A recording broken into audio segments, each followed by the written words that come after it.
Bonjour à toutes et à tous, ma team Kiefer, j'espère que vous allez bien.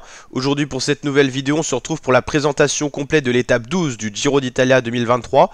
Désolé la team, la vidéo est un peu plus tard que d'habitude, mais voilà, il me fallait un peu de repos, mais vous inquiétez pas, on est toujours sur l'intégrale Giro, et donc la présentation complète de cette étape 12 de 185 km au programme, reliant la ville de Bra à la ville de Rivoli. Une étape assez vallonnée, avec deux difficultés répertoriées au programme. Une première difficulté de troisième catégorie, le Peda Gera, et la dernière difficulté, située pas loin de l'arrivée, donc qui pourra rythmer les faits de course, le Sacra di San Michele. Alors en fait, on peut avoir deux scénarios. Le premier scénario, c'est simplement une échappée qui prend du champ. Les équipes de sprinters ne devraient pas verrouiller la course, donc une échappée pourra prendre pas mal de temps et pourquoi pas aller se jouer la victoire d'étape à Rivoli. Deuxième hypothèse, un puncher, un grimpeur leader veut jouer la victoire d'étape et donc les équipes vont rouler. Ça peut être un sprinter puncher qui passe bien les bosses et donc les équipes vont verrouiller, le peloton va limiter l'écart peloton échappé et dans ce cas là on aura une échappée qui n'ira pas au bout. Moi je privilégierais plutôt le premier scénario, comme quoi une échappée ira au bout, tout simplement, parce que je vois pas une équipe verrouiller la course pour en plus il y a tellement de coureurs qui peuvent gagner sur ce type de profil, ça serait vraiment risqué d'user son équipe, alors qu'on le sait, les conditions météo sont assez désastreuses sur ce début de Giro. Alors on n'a pas les détails des ascensions apparemment, ok, ça c'est la carte, ok. Là on est sur un col qui est quand même imposant, hein, le col Les Braida.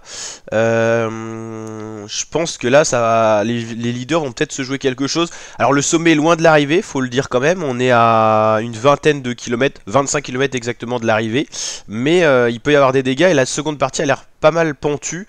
Alors on n'a pas les détails de l'ascension, c'est assez bizarre.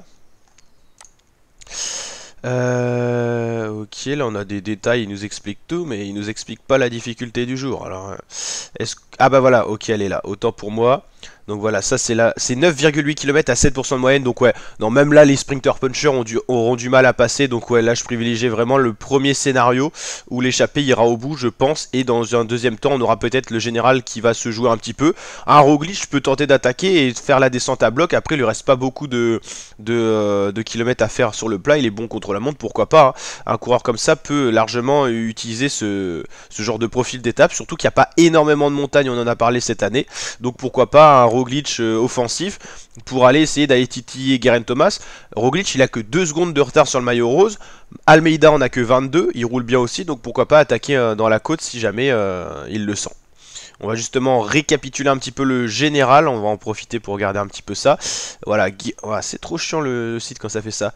Geraint Thomas premier, Roglic deuxième, troisième Almeida, Leknesund quatrième, Caruso cinquième, sixième Kamna, septième Eddie Dunbar, huitième Arensman, neuvième de plus et dixième Aurélien Paré-Pinte. Mais il y a quand même 2 minutes 48 pour le dixième de retard sur le maillot rose, donc ça commence à faire la team tout simplement.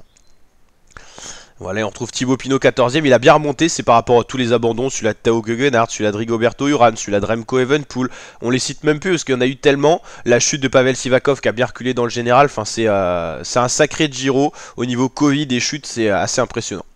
Donc voilà la team, n'hésitez pas à liker si cette vidéo vous a plu, à vous abonner pour suivre l'intégrale Giro sur la chaîne et je vous dis à très bientôt pour de nouvelles vidéos l'équipe, ciao ciao.